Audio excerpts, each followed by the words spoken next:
Alright guys, we just got back to the Airbnb and we're in the room. We did a little bit of grocery shopping because we couldn't get it done last night.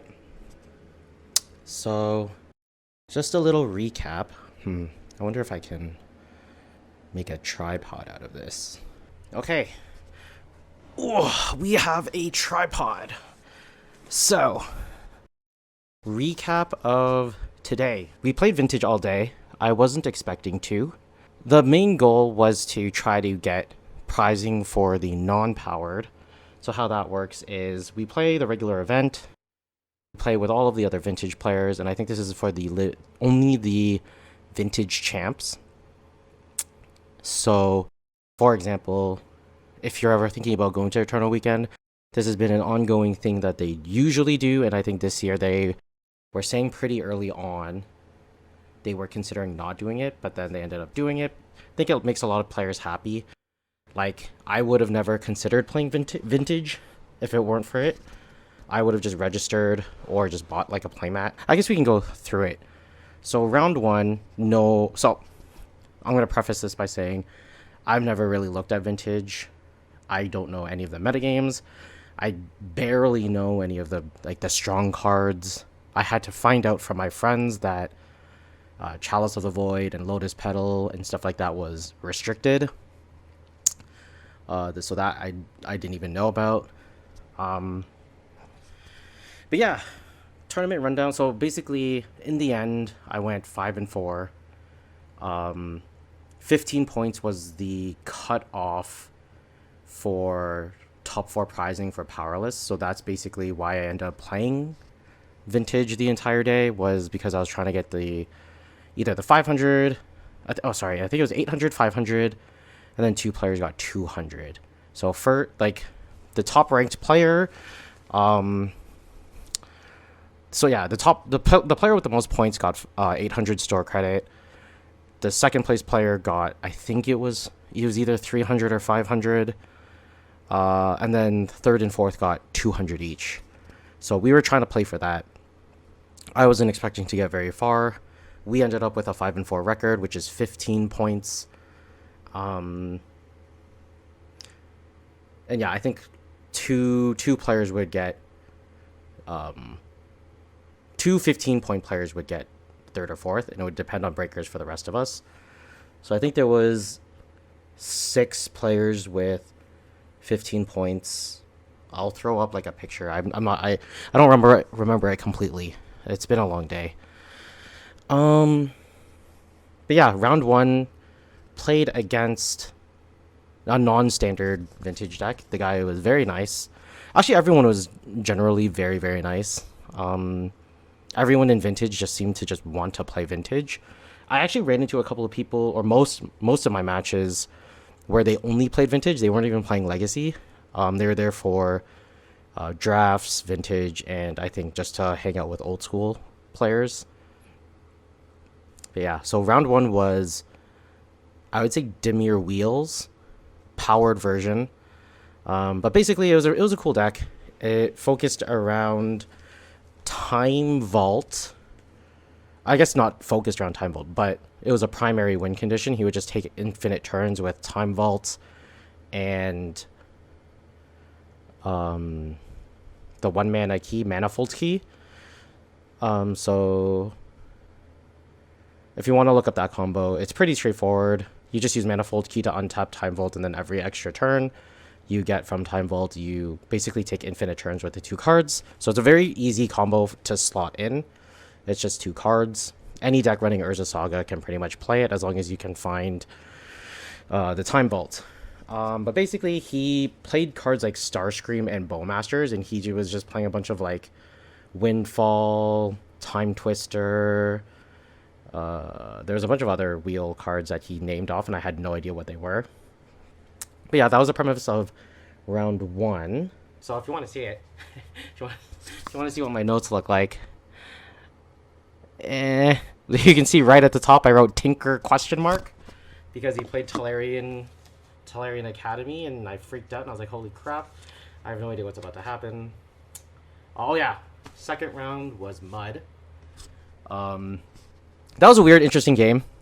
Game 1, I just, mono white initiative him out. Game 2, he mulliganed to 4. I mulliganed to 5, and I was just not able to draw a white source, and he went turn 1 land, pass. I played something. He went turn 2 workshop, Pearl, Golos, found no, he didn't play Pearl. He played Jet, Mox Jet. Went straight into Golos, found a Tabernacle, and then proceeded to Strip Mine, Ghost Quarter me. No, not Strip Mine, Ghost Quarter, and Wasteland me out of the game. So that one was pretty rough. I was like leaning really heavily on the Anointed Peacekeepers for that one, but he had both Ghost Quarter and Wasteland, so whichever one I named, he would just use the other. And then he eventually found a Crucible of Worlds. So he just looped his Ghost Quarter over and over again. So that was round 2. Round 3. Sorry, my memory's a little shitty. Okay, so round 3, I thought I was playing. I was in the O2 bracket. I thought I was basically done out of prizing, and everyone I was going to play against had no power. So the deck that I played against in round 2 was a weird demonic consultation deck. I didn't see any Doomsdays, but he then showed me the rest of the deck, and I'm pretty sure there was no Doomsdays in it. I think it was just a demonic consultation deck. But he did have like Mox Emerald in there, and I think there might have been 1 or 2 other pieces of power, but there wasn't a lot, and I basically ended up crushing him. Yeah. Game 4 was a Luris control deck. He just had the nuts.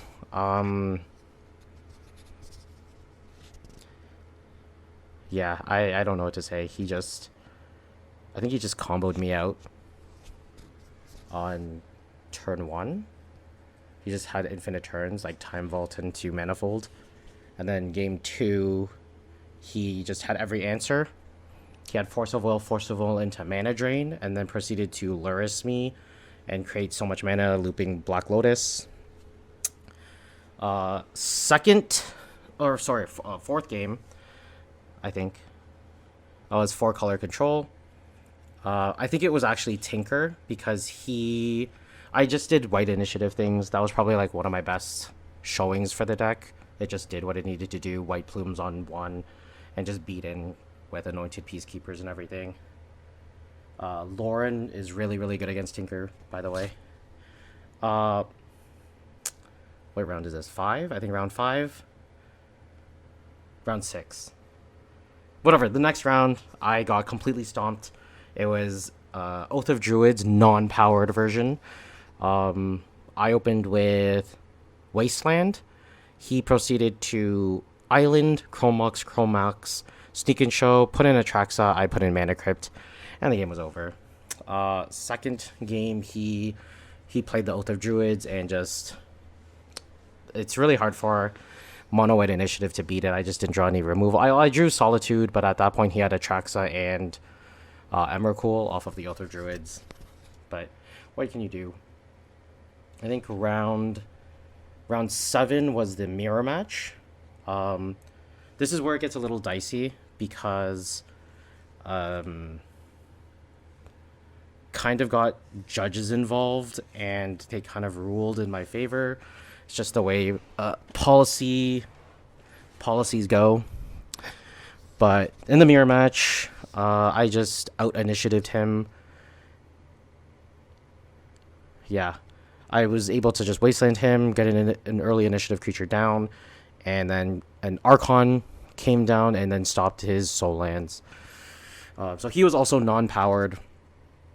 Game 2, that's where it kind of got dicey. We were going back and forth, and at one point I put a White Plume Adventurer or a Seasoned Engineer into play. I think it was a Seasoned Engineer, because he had two creatures out. But I attacked and I was supposed to or I played Seasoned Engineer, had initiative or whatever, passed the turn. He played his own Seasoned Engineer. He took the initiative back from me and passed the turn. And then I proceeded to attack, trigger the, Seasoned Engineer, do whatever, give it protection. It hit, but we both forgot to change initiative. So what ended up happening is he had a Lauren played on turn, like 2 turns earlier. So he made us both draw at the end of the turn after we had missed the initiative. So we both drew at the end of the turn. Then he proceeded into his turn. Then he realized at the beginning of his upkeep when he went to do initiative that he wasn't supposed to have it. So in that case, it is a detrimental error, I think. I don't recall the exact thing, but it is a detrimental mistake. And it's detrimental on the person who has initiative. So because they own the initiative, it's their responsibility to give it to the other player. So in the end, even though he pointed it out, the judge gave him a warning. I was able to take the initiative back because I was supposed to have it. And then, yeah, I just grew my I grew my creature. He tried to attack, triggered his Seasoned Engineer. I solituded in response to him giving it protection, and it was just kind of roadkill from there. After that, my next round opponent didn't show up. So at this point, we should be 4-4. And then in the last round, we played against Dredge. I kind of got tricked up because on Melee, his name was Mr. Dredge. And I was like, there's no way that someone would have their username as the deck. And so I sat down. I was like, there's no way that this guy's playing Dredge. So I kept a strong opener with... I don't remember the exact cards, but I was able to Cavern of Souls, Soul Ring, or Cavern of Souls into Soul Ring, into, I think it was a Chromox Trinisphere on turn 1. Sorry, that was it. It was, so Cavern of Souls, Soul Ring, Trinisphere, Chromox, Chancellor of the Annex, and then there's a White Plume Adventure. I don't remember, like, I think I did mulligan to 6 that game, so those are I think those are the 5 or 6 cards. But I thought that turn 1 Trinisphere would have been good enough along with the Soul Ring and the White Plume Adventure. I was wrong because he then proceeded to play Bizarre Baghdad and do Dredge things, and I couldn't stop it. Turns out they don't really cast anything other than like Force of Wills, I guess. But game 2, I thought I was actually done for. I went to a Multa 4 when he kept 7. He continued to do Dredge things. I mulliganed super hard for like a Ley Line of the Void. Well, I didn't. So my 7 was okay. Like it was passable, but I didn't do anything until the 3rd turn, which is kind of awkward. So I chose to pitch it. I thought I would be like, okay, I'll go for a Ley Line of the Void. That should be no problem. The 6 card hand was terrible. Unkeepable. I think it was like a Chrome Mox and then all white cards. So we pitched that. 5 was all lands. It was like none of them was removal either. I think it was like 3 Ancient Tombs, the Emeria's Call, and a Caracas. So we multi-4, kept it, and I think we kept a Cavern of Souls. I don't remember what it was, but I think it was a turn. It was a Cavern of Souls, Wasteland. I kept a Containment Priest just in. It was Wasteland, Cavern of Souls, Containment Priest. So I thought maybe if he just kept a Bazaar of Baghdad, I would just be able to Wasteland him and then whatever. So that game he chose to. He had the Bazaar. He played the Bazaar. Drew 2, discarded 3. And then immediately cast a Hollow 1. I was able to cast White Plume. He was doing some random stuff, like Dredge things. Got an Archamoeba in play at one point. Didn't... he took initiative, or he attacked. I let him take initiative back. He, for some reason, didn't block with his Archamoeba when I attacked with my White Plume Adventure. I took it back. made my White Plume a 5/5, and then I don't think he realized that it untaps during his upkeep. So he kind of just kept his Hollow One and Narcomoeba back to block, but my White Plume Adventure is like a 5/5. So I ended up casting like a Seasoned Engineer, I think, after that, and then because White Plume is a cleric, Seasoned Engineer gives it protection, so he can't block it, and we just did initiative things. Game 3 was really unfortunate. I kept a 7 with, I think it was a turn 2 White Plume, but I kept it because it was a Leyline of the Void hand. What happened was my opponent mulled to 5. When he finished mulliganing, I told him that we had pre-game effects. I asked him if it was okay to start after he put the 2 cards at the bottom, and I revealed the Leyline of the Void, put it into the battlefield, and I said, you may start your turn and start the game. And then he went to draw a card.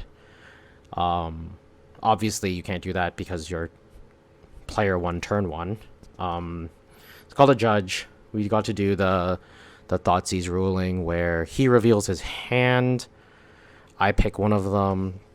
It shuffles in. So he took the 2 cards that he mulligan, set them aside, shuffled one, like the card that I pick into the deck, and then we put the 2 cards that he mulliganed back on the bottom, and then we continue from there. Obviously, he kept a 5-lander with Bazaar of Baghdad, shipped the Bazaar of Baghdad, and he proceeded to draw and then discard for the rest of the game, just not finding anything. So that was an uneventful finish to... At least we went to Game 3, I guess, in the final round of Vintage. Thoughts overall? It's not my cup of tea. Even with Power, I prefer Legacy. It feels way more diverse. I explained to John, Stefan, and Jeffrey already that what Vintage feels like is modern, and the way I describe it is modern has very strong cards. You can do very powerful things, like almost equal to Legacy. The problem is Legacy has the answers to keep those decks in check and those cards in check. What happens in Vintage is you have the strong cards, you have the strong answers, but then you're also adding even stronger cards. And it feels like the answers are like not good enough because they don't get better. John made a very, very good point that they actually restrict really strong answers, and rightfully so, because Chalice being restricted to 1 is basically if you unleash Chalice, there's no point in playing Vintage. Every Chalice is just gonna keep the Moxen in check because you just put Chalice on 0. Anywho, we're just chilling. Took a shower, feel like a new man. I was like dying. Didn't really eat anything throughout the day. Still was able to perform. That was crazy. I think I had like 8 Jolly Lifesavers. I think they're the Lifesavers.